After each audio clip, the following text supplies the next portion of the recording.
Hey Hylians!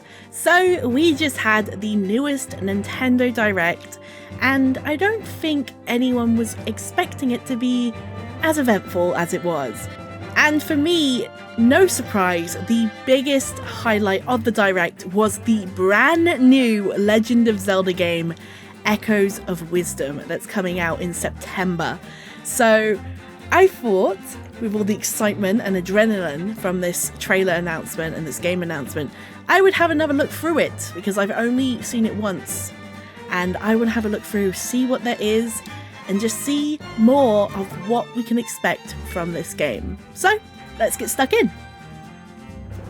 So starting off, we can see Link and some what look to be dark nuts. Now, obviously, we can also see this is using the Link's Awakening remake style, which is a really interesting choice. And I really like it though, because I really like that style. I didn't actually think they would use it again, especially not for a new game, so it's very nice to see coming back. We can see in this shot with Link and the Re-Deads, he's just doing his normal stuff, he's fighting, but the big thing for me, and the most interesting thing, is his cape. So, ever since Breath of the Wild and Tears of the Kingdom, those being really the only two brand new Zelda games that we've had for ages now, they obviously have a cape, and this is our newest game that is, from the looks of it, not related to these games, to Breath of the Wild and Tears of the Kingdom in any way. So to have Link wearing a cape is pretty interesting, and I just wonder if they're going to be using the cape as more of a character design in general now. We can also see at this point that he has the Hylian shield, and he also has a sword that does not look to be the Master Sword. If anything, this looks quite a lot like the sword seen in Spirit Tracks, the Locomo sword, which is interesting. I don't think it's the Master Sword, because the Master Sword is a lot more recognizable, a lot more distinctive, but the pattern of this one definitely reminds me of the Locomo sword, though I would be surprised if this is somehow related to that game. After Link has defeated the Dark Nuts, we move on to see Princess Zelda being held captive in a giant purple crystal, which is reminiscent of games like A Link Between Worlds and those older classic games. And an interesting thing that I thought is her design is very reminiscent of the design seen in Ocarina of Time, where we also see her in a big pink purple crystal at the end of the game. So that's cool to see them taking from that design. I do like that one. And here we can also see the big boy himself, Ganon. I'm very happy to see Pig Ganon come back, and I'm very happy to see Ganon in blue. I love my blue pig boy. Very, very happy to see that. We then get the lovely little Zelda musical cue, and we can see Link throwing away his cape. Here we can also see he is in green. The green has returned, makes me very happy. I did think that perhaps they were going to keep him in blue because he has the cape, but no, luckily he is in green, and that makes me very happy. Green Link is just perfect. Nothing can beat Green Link. Here we can also see a better look at the sword, and yeah, it definitely looks a lot more like something from Spirit Tracks or Phantom Hourglass, not the Master Sword. We then get this cool little fight scene that is reminiscent of like A Link Between Worlds, A Link to the Past, very classic kind of Ganon Link style fighting.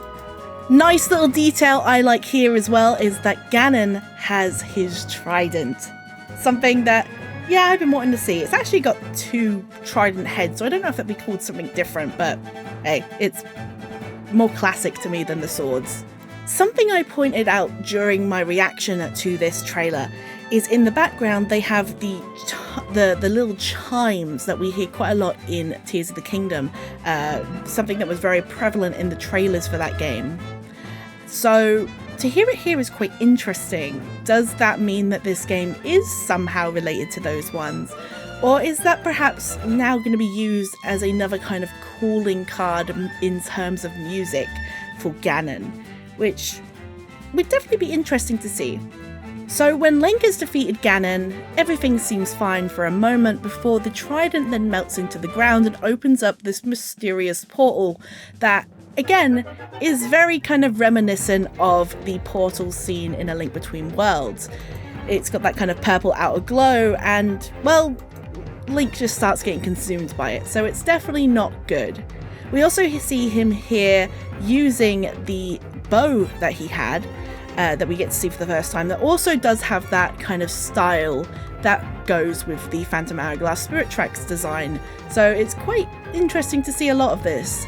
Again, I don't think it's anything too kind of important right now, but it's definitely nice to see. I love those games and I love the weapons in those games. It kind of reminds me a lot of the sand bow.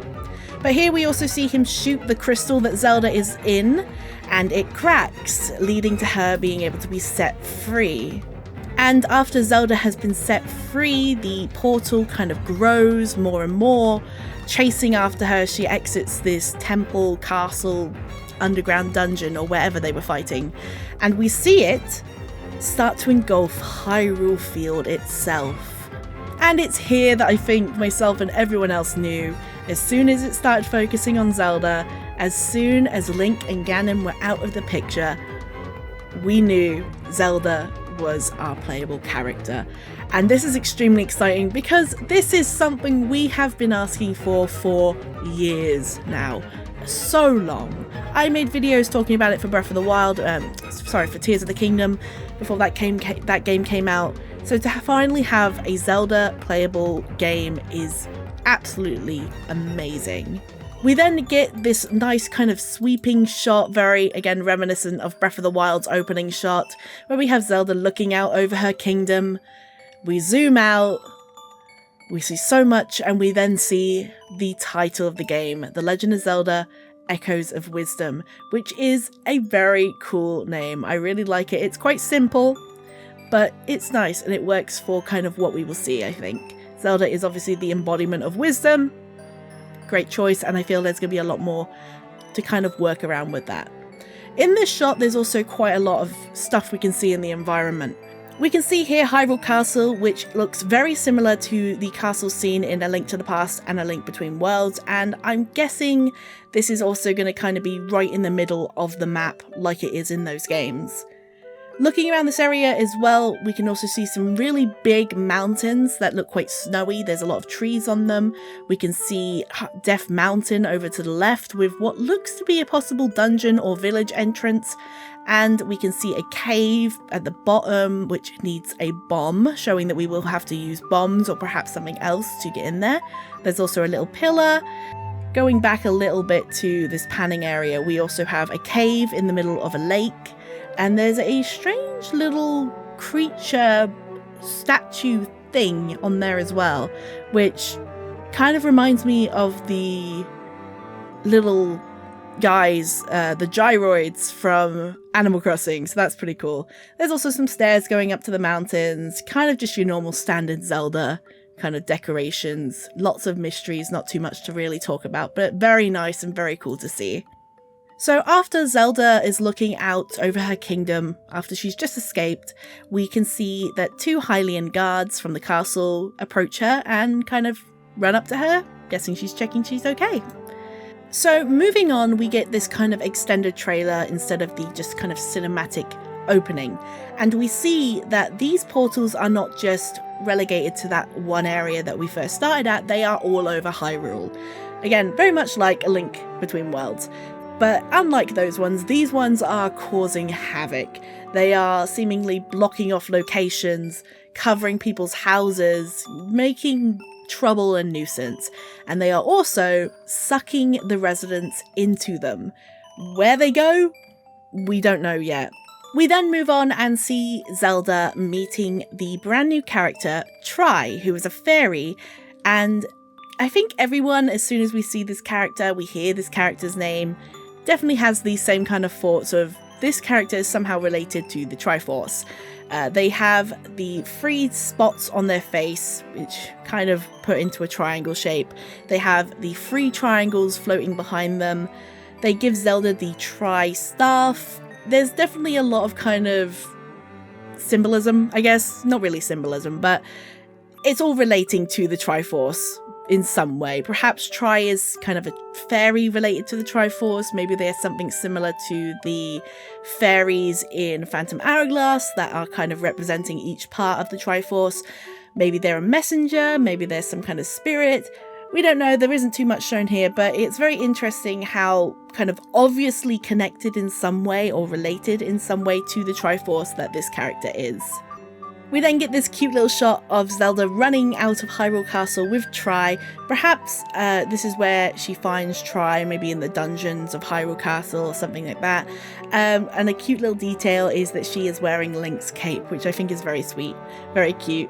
She's kind of hiding herself, which makes sense. She's a princess. She wants to kind of not be out in the open for any monster to come and attack her.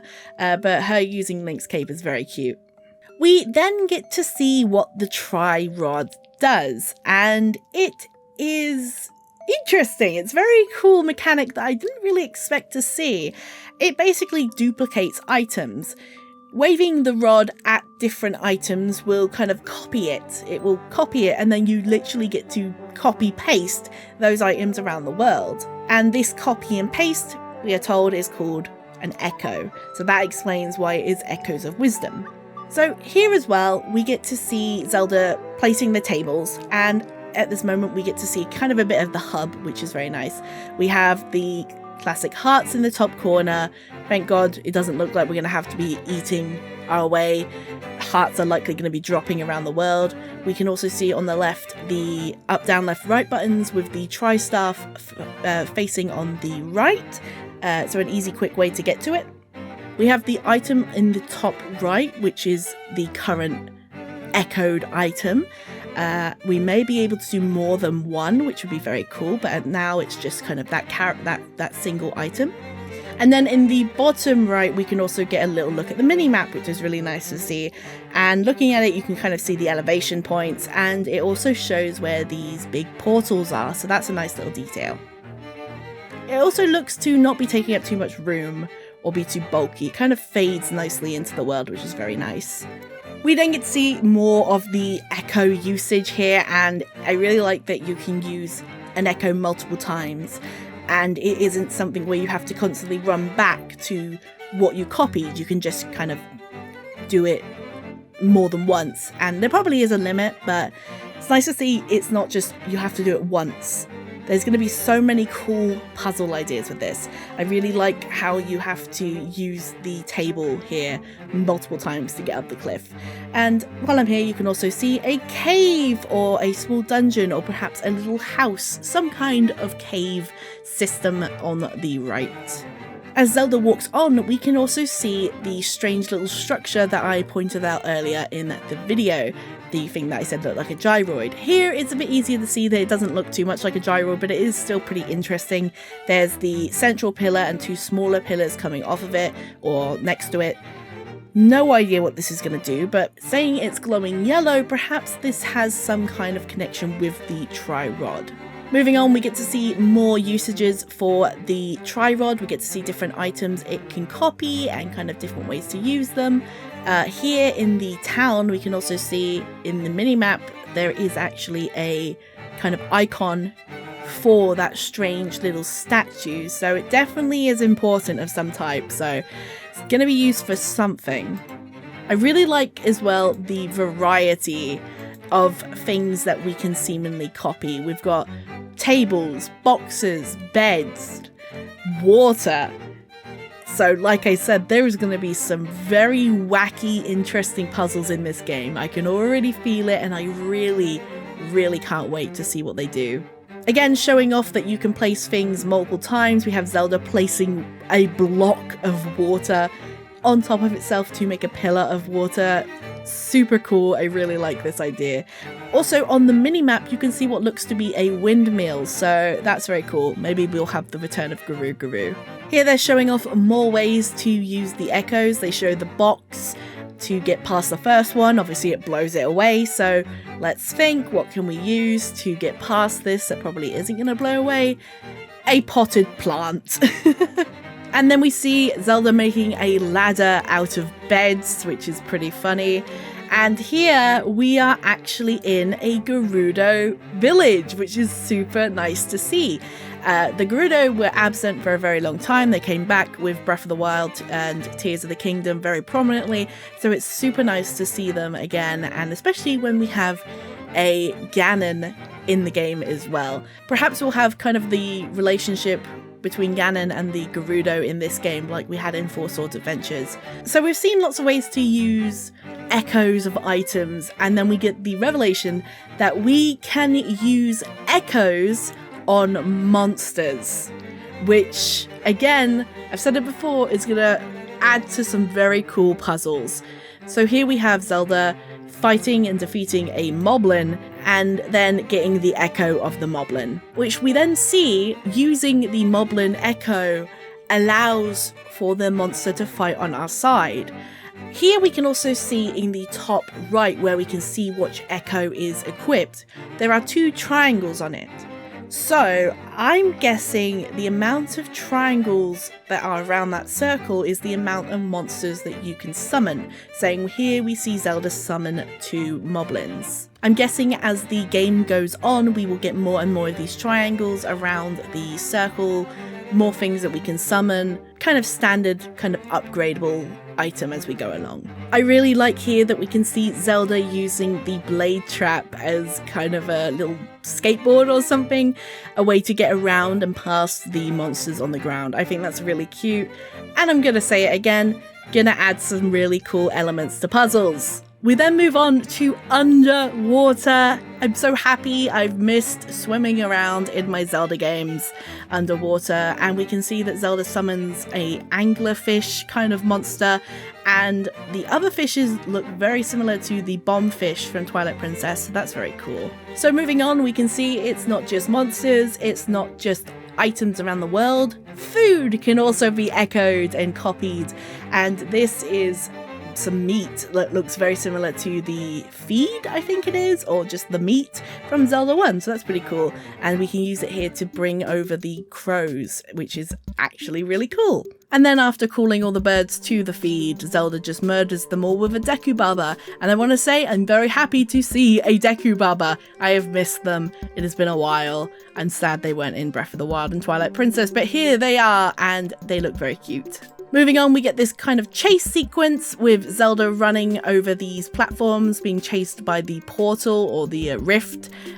Definitely seems like this is going to be a threat that gets more and more tough to avoid as we make our way through the game. After that, we then get shown this almost jungle biome, which is nice to see. And then we get some very interesting stuff shown. So it took me a second to work out what this is, but this is a wind-up Octorok. And then we see Zelda wind up the Octorok, pick it up, and walk around with it on her head. And the Octorok then shoots the rocks, like they do, at all of the moblins in the area. So I'm wondering if perhaps this is an item of some sort that we can find, or if it is an enemy that we can copy. It doesn't really look to be an enemy that we can copy, so I'm really interested in what this exactly is. We can also see here that Tri has, I believe, another triangle on their hanging behind their head.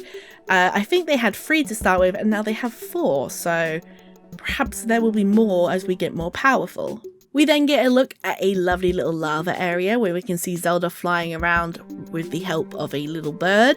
There's some kind of updraft, so probably the bird cannot hold us for long, and we have to go through those to make sure we don't fall in the lava. After that, we get a very quick scene with 2 new characters. There's one on the left with blue hair that we can't really see much of, but they're holding a book. And then there's the one in the middle who is much older, gives me kind of like Robbie vibes, scientist vibes, and this character could even be a Sheikah, as we see a light that was shown in Breath of the Wild and Tears of the Kingdom behind them, and they also have the hats that the Sheikah wore quite a lot in those games. There's also a machine on the right side that could just be there for decor, though I'm getting the feeling it's perhaps there for some kind of upgrade system. Another very quick scene that is so exciting to me, and I didn't even register this the first time I watched this. We have what looks to be Impa fighting a bunch of Hylian soldiers. Why is she fighting them? Maybe it's training, maybe they're turned against them. I don't know, but this definitely looks to be Impa. She has the hair, she has the Sheikah symbol on her back. This is screaming Impa to me, and I'm really hoping it is, though we can't see entirely, so it could be a new character. There's also a very nice little detail in the scene where we can see the statue of the goddess, which is very cool. So I'm guessing that this is perhaps somewhere in Hyrule Castle. Moving on, we then have something that is very exciting to me. Both types of Zora. We have the more classic original Zelda Zora on the left, and then the more kind of newer modern Zora on the right. Now there are some times where these two are kind of spoken of as different races of Zora, different kind of split-offs of Zora. So that would be really cool to see these two interact in game. It looks like we have kind of like a king and a queen, or king and a princess. I really like the cute little Zora on the left with the little curly fins. They are very cute. But yes, I'm very excited to see both of these types of Zoras back together. Probably for the first time, I can't actually remember, but yes, very cool, very cool. I'm very happy to see these. We then get to see another character that I'm very happy to see, and it's a Deku merchant. We haven't seen the Deku in a Zelda game for years now, and to have them return in this game is very exciting to me. I'm already loving the just sheer amount of characters and enemies that I have seen in this trailer.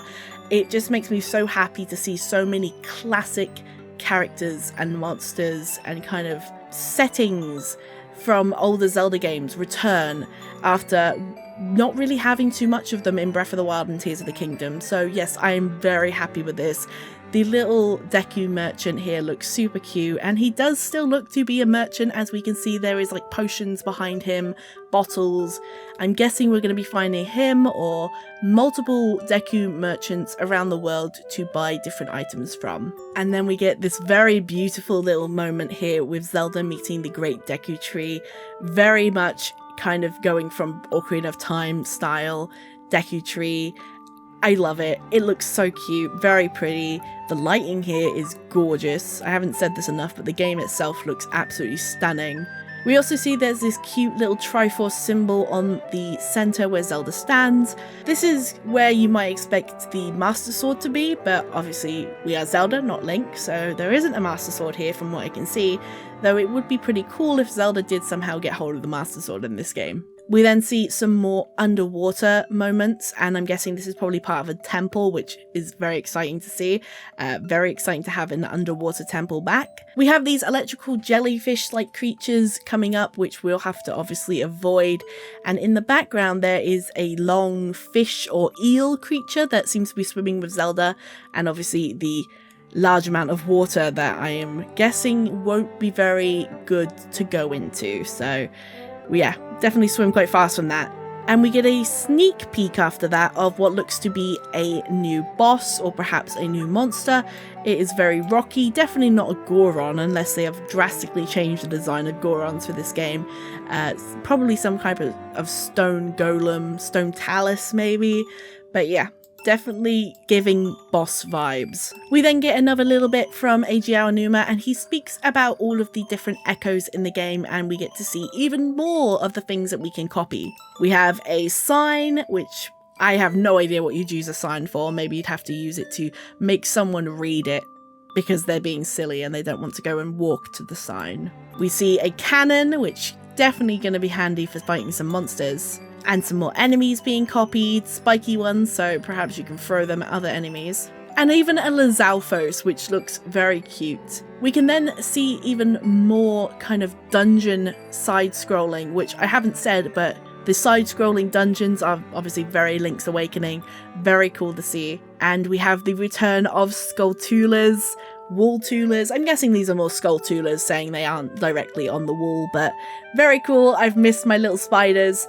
And we can see here Zelda has copied one, obviously, and is now using them as a kind of ladder, in a way, to get across from one side to the other. Very cool. Let's say it again. This is going to have some amazing puzzles. More water temple setting, and we have Zelda making another ladder out of beds.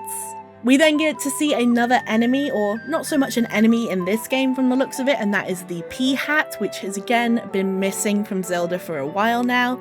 I believe the last time we saw them was in Skyward Sword, where again they weren't enemies, they were kind of obstacles and kind of ways to fly around. The last time they were enemies was a very long time ago, but sadly they have been kind of graded to simply environmental puzzle helper things. But it's nice to see the P-Hat return. So moving on, we then have Zelda fighting some monsters, some snakes, and some blobby boys in this big field here, and we can see that she's throwing a bomb. Now at first glance I thought this was just a normal bomb, your classic little bomb flower, but looking in the top left, this is some kind of enemy. It has eyes. It's definitely some kind of creature, and it's a bomb creature that we have copied and now are throwing to use as a weapon. So it makes me wonder, will all of the classic Zelda weapons and items like the bow, the bomb, the hookshot be items that perhaps we get from dungeons, or will they be things that we copy? Perhaps maybe even we will go to dungeons and we will kind of copy a certain thing as our final item, as our kind of reward, and it will stay with us. I did forget to say this earlier, but there was a segment where we were going over kind of a blowy area where we got to see all of the different items that Zelda had copied and kind of switch between them. So perhaps we will copy certain enemies and items, and they will be kind of key enemies and items, and they will stay with us through the whole game, like our bow, like our arrow. Instead, they will be things that we have copied and they've just stuck with us. We then see what looks to be another little kind of moblin outpost. We have the classic blue moblin, which makes me very happy. And of all things, Zelda has copied a Redead, which definitely looked quite creepy, but very cute still in this style. We have his little icon in the top right, and at the same time we can see that there are now 3 triangles above him, so definitely will be something we're upgrading throughout the game. We see after Zelda has summoned the Redead, it screams and stuns all of the surrounding moblins, which is definitely going to be something that is very annoying for us to go against, but is going to be very helpful when we actually copy it. So that's very cool. I cannot wait to see what all of these different enemies do, and I cannot wait to see if there are even more classic Zelda enemies returning.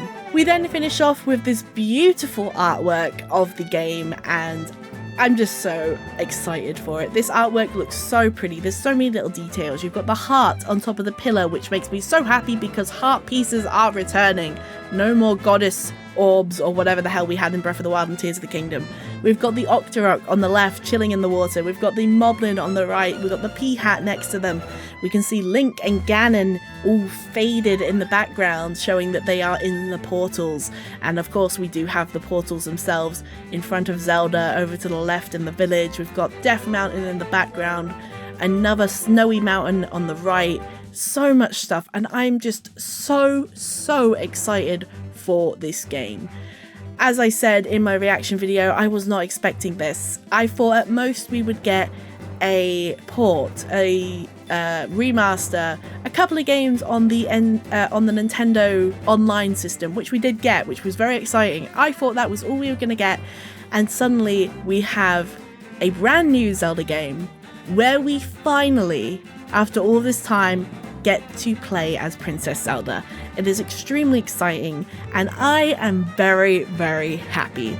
I'm very excited and very interested to see what the story is of this game, what these portals really are, what Ganon has done, what Link is doing, where he is, and what Zelda is going to have to do to save her own kingdom. Having Zelda finally playable in her own franchise is such an incredible moment. I cannot wait for this game. It is going to be so much fun. So thank you everyone for watching this quick trailer analysis of the new Legend of Zelda Echoes of Wisdom. I am extremely excited for this game. Like I said before, I did not think we were going to get a brand new Zelda game announced. And to have one announced where Princess Zelda herself is finally playable is extremely excited. So please tell me down below what you are most looking forward to about this game, what you think of the game. Are you really excited? Are you not too excited? Just tell me. I can't wait. I want to talk more about this game. I need to see more of this game. But luckily, September 26th, 2024 is not that far away. It's going to be here in no time, and we will have the Legend of Zelda Echoes of Wisdom in our hands. But yes, thank you all again for watching. I hope you've all enjoyed, and I shall see you all in the next video. Bye!